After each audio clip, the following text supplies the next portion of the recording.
Hello, fellow gamers, and welcome to the Video Gamers Podcast. There's been a hijacking, and just in case you weren't aware, Ace got forced to play Control. He's played it, he's beaten it, and now it's time to find out what he thought about the iconic sci-fi action-adventure shooter. Is it as weird as people make it sound? Does it hold up after 6 years? Did Ryan and I play it too? Like we certainly intended to, but probably didn't because Arc Raiders is still really fun and we didn't have to play it because we weren't forced to. And everybody knows we probably weren't going to play it even though we said we were going to play it just a little bit. But enough about our poor gaming habits because some introductions are in order. I am your host, Josh, and joining me, he's the other host who 100% definitely without a shadow of the doubt wasn't going to play Control, even if he had the best intentions. It's Ryan.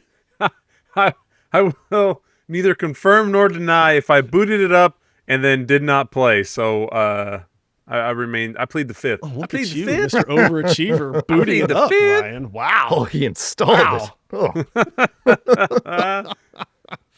And joining us, it's okay that Ryan and I didn't play it because he's played it twice now. So that's one for him and one for me, leaving Ryan as the only true slacker on this podcast. And it's definitely not this guy. It's Ace. What could I say? 3 years apart, I was just forgetting the game. I needed a refresher anyway. Oh, there you go.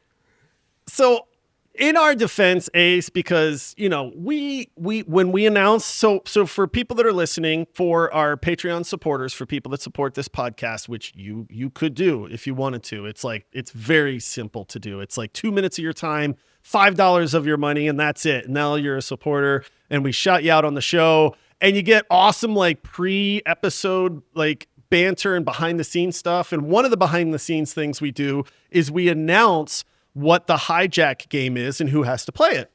And so that's something that only supporters of the show actually get to see. And so we did that episode where we announced Control. You got picked for it, Ace. This is when you went, oh, this is great because I've already played this game.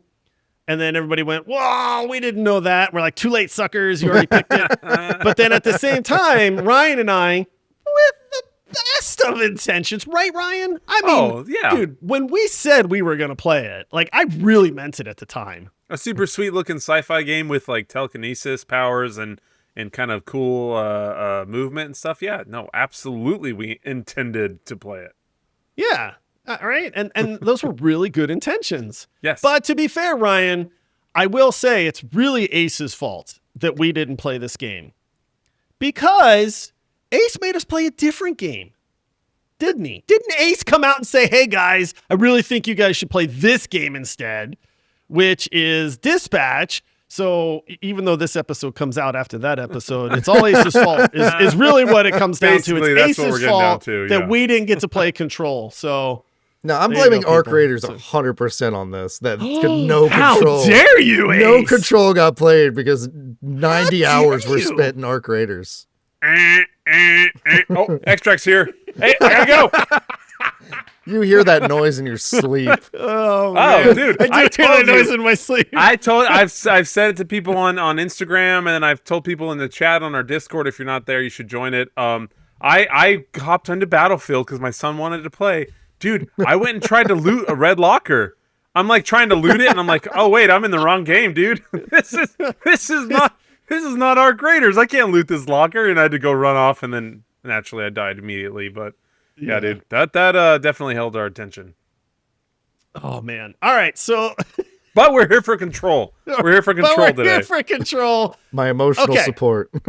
For people that don't know how this works, for the supporters of the show, once a month they get to hijack one of us and make us play a game of their choosing. Our community votes on this. They say, hey, we want to make somebody play this game. And Ace, they picked you to play Control, which you, being a man of your word, unlike Ryan and I, actually played. And I am very curious with, number one, how the heck does anybody play a game they've already played once? Because my brain doesn't know what that's like. And then number two, if it changes things at the same time. So what I want to hear is, when you first played Control, you Mhm. played it voluntarily, obviously. I'm going to assume it wasn't under duress since you Yeah. played it on your own. What were your thoughts on it the first time you played it? Well, I'm going to just start this with saying, when I would buy games about 3 years ago, I lived in a place with no internet, so I had to buy physical copies of games, and usually it was pretty far out of town to go buy a game. So I had a physical copy of Control, and that was my game for that month where I would just play Wow. Control. I'd heard so many good things about Control. It came from the studio that produced Alan Wake and all these other Remedy games.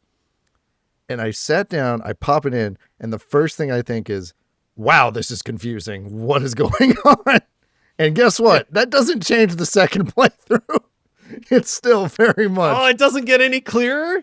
You still sit Oh, down, and man. if you haven't, refreshed yourself on the world of Control and Alan Wake, and you sit down and you pop in Control, you're just like, whoa, wow, that's confusing.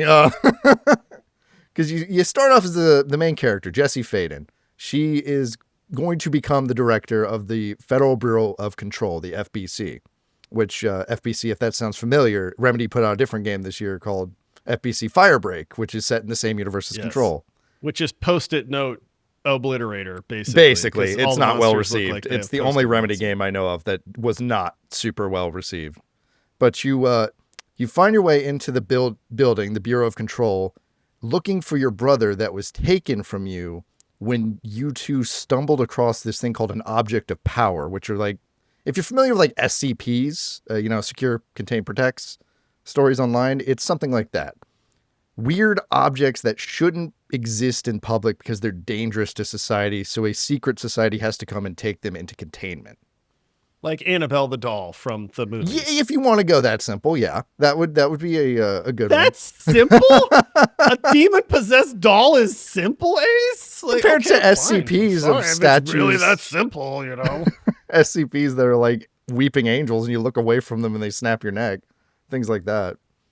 But you show up in the Federal Bureau of Control. Ace, I don't mean to interrupt here, but how long are we going to let Ryan stay on mute before we tell him that he's muted and nothing he said in the last Oh, is he 5 been minutes has saying come through stuff? at all? I thought he's just No. Oh, he's laughing. been talking No, away? I thought he was laughing. I didn't know. No, I was just silently Oh, kind of man. chuckling internally. I was Ryan, That's two Ryan episodes, tried to chime Ryan. in like 3 times, and I Hey. just let it keep going because I was like, he has no idea he's on mute right now. I wondered why Ace just like talked right over me, and I was just like, oh, okay, he's really amped up to talk about this game. No, I've been working outside in my yard all day, and so I got some gnarly allergies going on, so I keep clearing my throat and coughing, so I keep putting the mute button on and I forget. My bad. And like Go good on, friends, Ace, we carry don't on. tell you. We We're don't pro- tell you right away. We're that you're muted professionals. either, We're so- professionals. Keep going. Was there something there you wanted to add to? I was Apparently, but originally nobody knows now. Originally, I was just gonna talk. I was gonna comment on your internet, and I was gonna say what was powering your system. Somebody on like a pedal bike. So that was all. But the joke's gone and passed. Yeah, the joke is gone Yeah, now, I'm yeah. afraid. But yeah, that is the basic premise is you show up to this Federal Bureau of Control, you show up at the director's office, he is dead and a gun is beside him. And then story starts from there. You pick up the gun, you become the new director of this bureau, and everyone just accepts that. Everyone in this building just accepts you are the director. Totally cool. Yeah, it's the order. It's like the sword, man. The sword and the stone. If you get the weapon, you're the new ruler. If you get the gun, you're the new director. Oh, of, they got the gun. FBC. That's the That leader, makes right? sense, man. You got the service weapon. You must be the new director. Exactly. Nobody questions What it do, happened to the boss? old What we got director. to do here? What's going on? So I will say this. I actually played Control several years ago. I got it for free through an Epic Game Store giveaway, and I remember thinking like, whoa, this is like a AAA title that they're giving away here. So I picked it up for free like any gamer would. I actually played this one like most gamers don't, though. We just collect the free games from Epic, and then that's it. Yeah, pretty much. I did put in about, I want to say I probably put in about 6 hours or so into this game. So I am familiar with Control. It has been a few years now. But I actually do understand like what the gameplay is like and how really weird and out there this story is. I just don't know what the heck this video game is about. Like, honestly, I know they're like, you've discovered what is the Bureau? It's the Bureau of paranormal something investigations. What Federal is it? Bureau of Control. That is what you are. Oh, the that's the FBC. name of it. FBC, bro. Yeah. It's the FBC, dude. You I've don't only even said know. it about 4 times now, but you know. Well, nothing in this game makes sense, Ace. So I assume that didn't make sense either. The Federal Bureau of Control. Yeah, What in the is story, that? you're taking over the Bureau at a time where these entities from another realm have permeated into our realm and have started taking over the minds of people within the building, including like security guards and other objects of power, sort of corrupting them.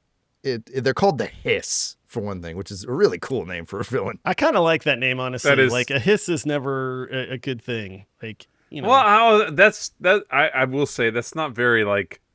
It's not like you don't fear the hiss. But you think will. about if you heard it, dude. If you heard a hissing sound in the background, wouldn't you be like, "What is No, that? Well, What no, is like that?" oh, have Okay. you guys the hiss?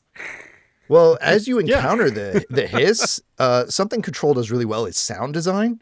And you just Okay. will constantly have people rambling random things and you're like whispering them like over and over and over again is just background noise when the Hiss are around.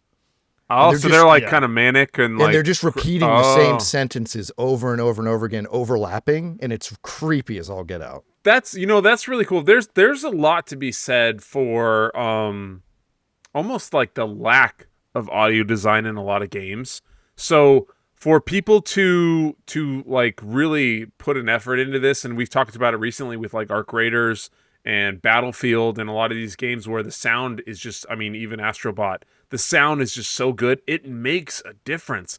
So them putting that kind of effort into where it helps you kind of get that inclusive nature into that world is pretty cool. That just helps sell the game even more. If you have any kind of I was just going to say, I seem to recall being made fun of for talking about sound design when it came back, way back in the day when I was talking It about wasn't me. Cinema's Sacrifice, and, a certain host by the name of Paul, like, viciously mocked me for talking about how sound design can matter in a game. And lo and behold, here we are. Everybody's talking about sound design all of a sudden, and it's almost like I knew what I was talking about. Bro, sound design's not cool anymore. Like Yeah. it's too hip, it's too Yeah. mainstream now. Now I get to you talk knew about sound it. design before sound design was cool. I did. Thank Yeah. you, Ryan. Thank you. I'm like the sound design indie expert. There you go. Guy thing. So, yeah. I will say though, if you have any kind of like weird hearing things, it'll get really on your nerves really fast. So this is like the opposite of ASMR, where Basically, it's it's like, yeah. quit whispering in my darn ear. I'm done. I may Yeah. like that. All right, actually. listen, Ace. For people that don't know what Control is, what this game plays like, we were talking before recording, and I was saying like I feel like a lot of gamers out there have heard of Control. Yeah. They have heard of Alan Wake. They've heard of Control. They know that there's some kind of weird tie-in. They know these games are weird, but I feel like a lot of gamers, even though they know the name of the game, have very little understanding of what this game actually is. So we're going to take a quick break, and then I kind of want you to try to do your best to explain what type of game this is, kind of how it plays. We won't ask you to make sense of the story because that's probably not doable, but at least you can kind of give people an idea of what this game actually is. You have this ad break to prepare yourself, Ace. We'll be right back. All right, Rocket League players, today's episode sponsor is for you. If you're serious about ranking up, stop grinding in the dark. Start learning smarter with Trophy.ai. Trophy AI gives you real-time feedback that actually adapts to your playstyle. No more generic, hit the ball better advice. It breaks down exactly what you're doing right and, more importantly, what you're doing wrong, with real-time overlays that allow you to fix your mistakes on the fly. Need to sharpen your mechanics? Trophy AI has a massive library of training packs complete with live demos from pro players. You can watch, you can practice, and maybe even learn some of their moves. Plus, there are mini games that make training fun instead of a chore. And after every match, you'll get a personalized analysis showing exactly what you can improve on. It's like having your own Rocket League coach 24/7. You'll see faster improvement, play with more confidence, and actually understand why you missed that crucial save or lost that kickoff. Try it risk-free for 7 days at trophy.ai using the code VGP. That's TROPHI.ai. Train smarter, climb faster. Well, Ace has been studying like a madman. He's been taking notes. Ace, I see the pinboard behind you. I'm ready for my exam. No pressure at all.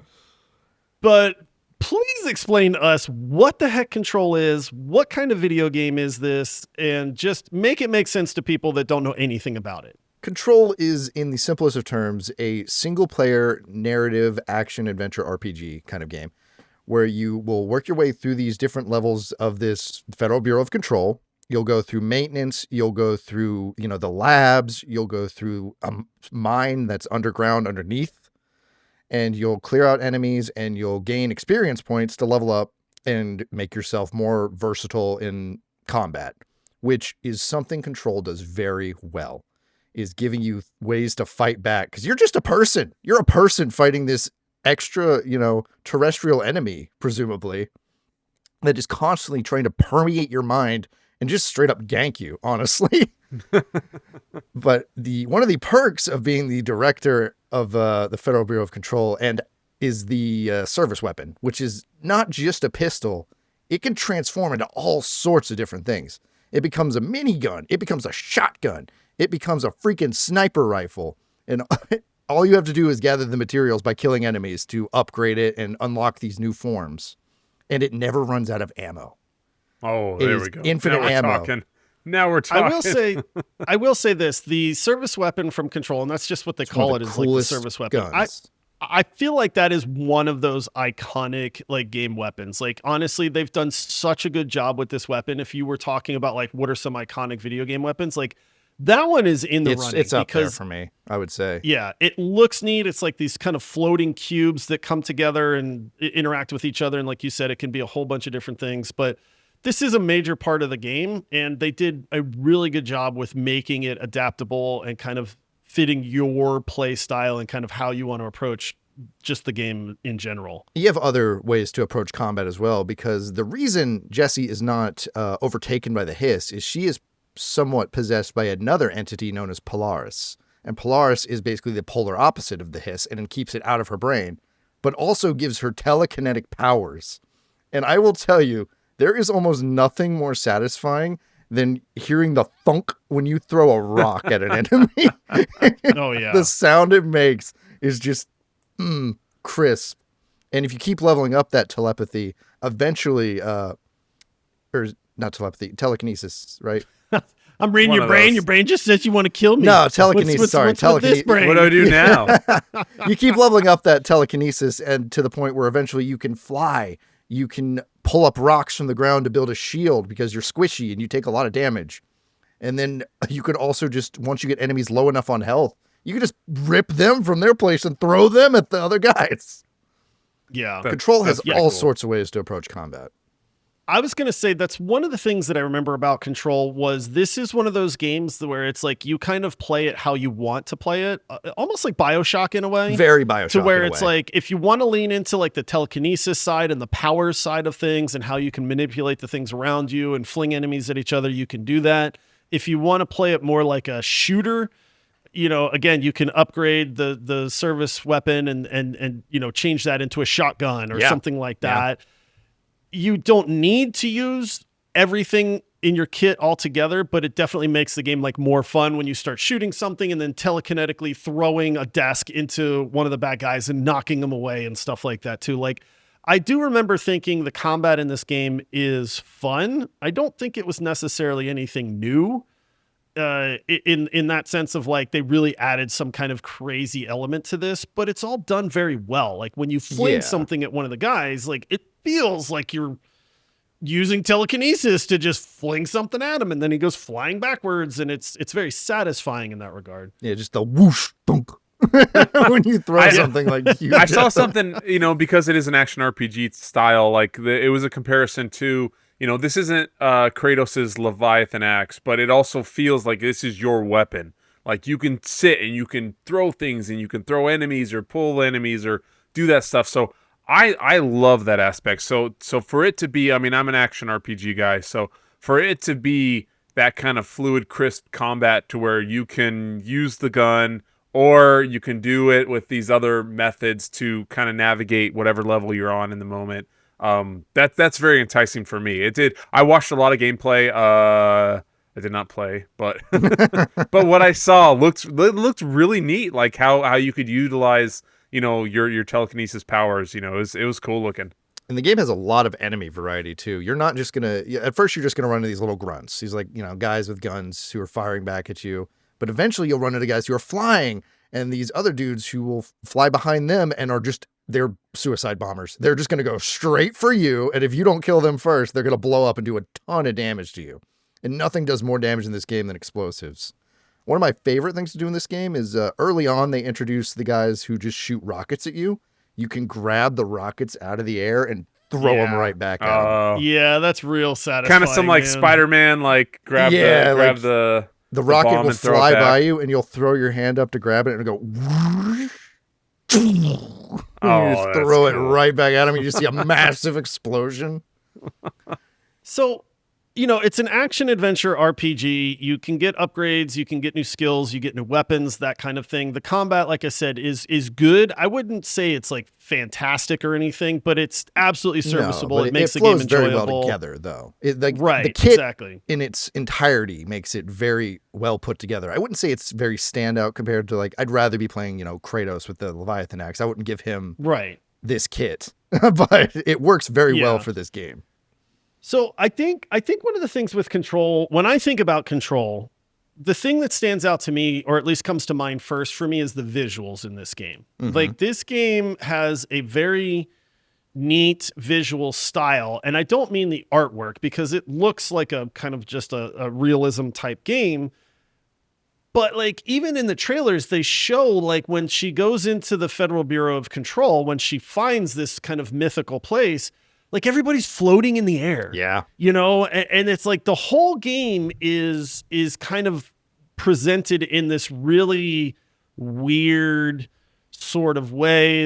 Even the objects, because there's at one point, I can't remember what it's called, but you kind of go into this other realm almost to get some information, and everything's very angular and shape oriented. And it's that's the thing for me when I think about Control is this is presented in a very unique, almost like a sci-fi way, to where it has its own feeling. It has its own vibe that I don't think any other game out there has. It is almost impossible to describe Control's vibe as nothing more than just a psychological mess. What you can imagine is what is happening.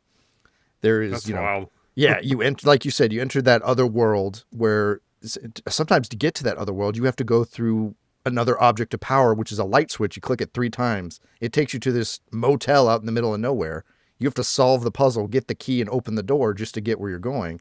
And you're bridging these gaps through space and time and reality. And it's very warped, almost. I would say warped is the right word.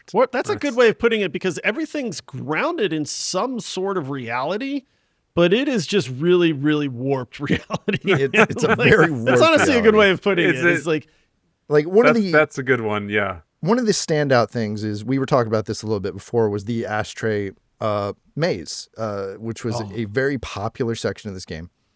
The first time you try to run through here, it just will send you in a loop. No matter what you do, no matter what you do, no matter what upgrades you have, you can't get through this maze without a certain piece of equipment, which just happens to be a Walkman that you get from a janitor.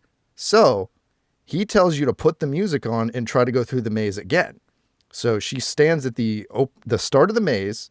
She takes out the Walkman, plops it on, and then this awesome, just kick butt rock kicks in. And it just turns into this diegetic music where you're running through this maze and the walls are flipping and sliding and all sorts of stuff's happening. There's enemies and the song is playing the entire time. So everything is muffled outside because all she can hear is the music. And you're just having this awesome moment where you're flying up through these twisting hallways and these shifting corridors. It is freaking sweet, dude. It is one of the coolest levels in gaming. I'm ashamed I forgot it when we were talking about them. We mentioned this in the cool, like the greatest gaming levels episode that we did, and a lot of people mentioned the ashtray maze in Control as being one of the more memorable levels. It really does stand out. If you just watch a trailer of the visuals alone, like this thing really is pretty darn cool. Reality doesn't exist. There's doors on the ceiling and you're running around upside down and backwards and things like that. It really just does kind of blow your mind. But yeah, what a really, really well-designed level.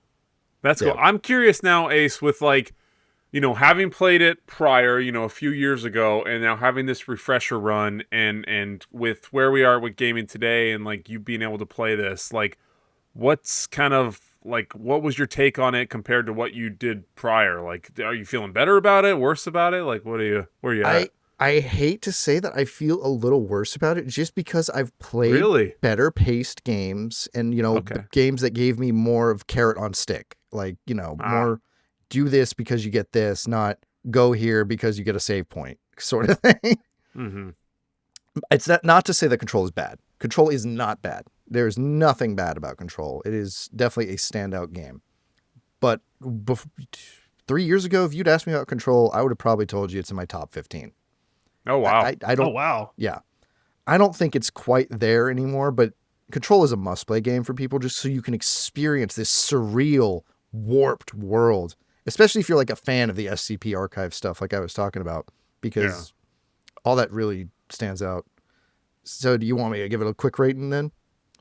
Yeah, I'm curious because you say it's worse, and I wonder if that's simply because we've been inundated with better games now. That's what if it is. It is the you know, the age is.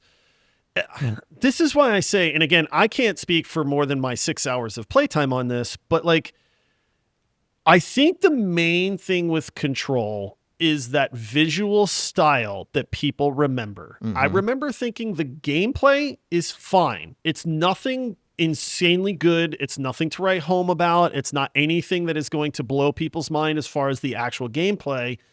But it's those visuals that you get. It's that weird moment of like all the people floating in the air, you know, this crazy maze that you have to run through and the audio that goes with that. And like, to me, that's the stuff that I think people remember when they think about Control.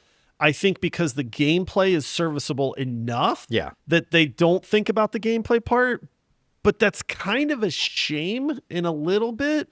But also Control, like the story is really deep. It doesn't make a lot of sense to a lot of people initially. And then you wind up going like... It's very hard to follow, even if you are Googling so much attention. Right. Right. Yeah. Like you're Googling like, what's the meaning of Control? And then you have all these fan theories and stuff. And then you go, oh yeah, that's totally cool. And that makes sense.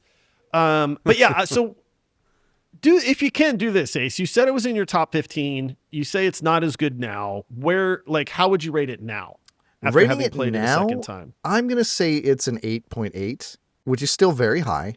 That's still great. It is still a very really high good rated game. If you'd asked me 3 years ago, I would have probably said a 9.2. Okay. So it's dropped a little bit. And that's just because I've experienced so many new games in the last 3 years. It's really hard to keep up with what's modern and what's really good unless you're like legendary in the ways of like Red Dead Redemption 2, where it becomes timeless with its gameplay and its story and things like that. Yeah. But, you know, that is no knock to Control at all. Well, I think Control is fantastic. I was forced to play, what was it, Red Faction Guerrilla? Yeah. Like, that was fantastic. I had an absolute blast playing that game. But, you know, it was old. And so there's a lot newer stuff, a lot better mechanics for our day and age now. You know, it's the same as like a new car versus an older car. Yeah, they're great, but, you know, what can the new cars do? So, no, that makes sense that it's really, really good for its time, which is not that old. It's only 5 years old. But we've had a lot of bangers here recently. It could have been a skill issue too, but I found some frustration with some of the difficulty spikes in the game as well. But definitely skill issue. Yeah, it's probably a skill issue.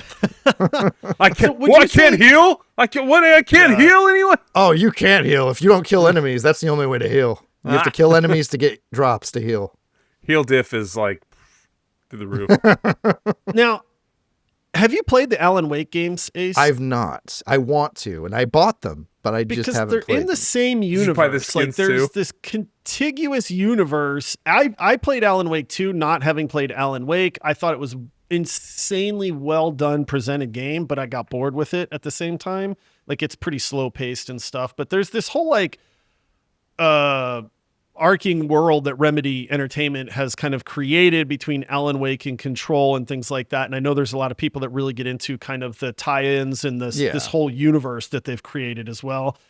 I don't know if it interests me enough to make me play through some of those games, but like Control and Alan Wake are both very, very highly regarded, like franchises almost. I don't know if Control's a franchise, but just that whole universe that they've created there. So 8.8, you said, right? I would say your 8.8. rating? And I think everyone should play Control once. Just once. I mean, especially you can get it for probably a couple bucks now. Yeah, it's since usually it's been pretty out cheap. for a long time on It's some been of out for a the while. cheaper game sites. So, well, 8.8 is a heck of a rating. I can't rate it because again, I didn't play it long enough. I do remember being impressed by the game. I think it presents itself really, really well. I think it's a lot of fun. I think you have to enjoy weird and sci-fi You do. to really get the best out of this game. If that's up your alley, then I think Control is absolutely for you, and you should probably play it at that point.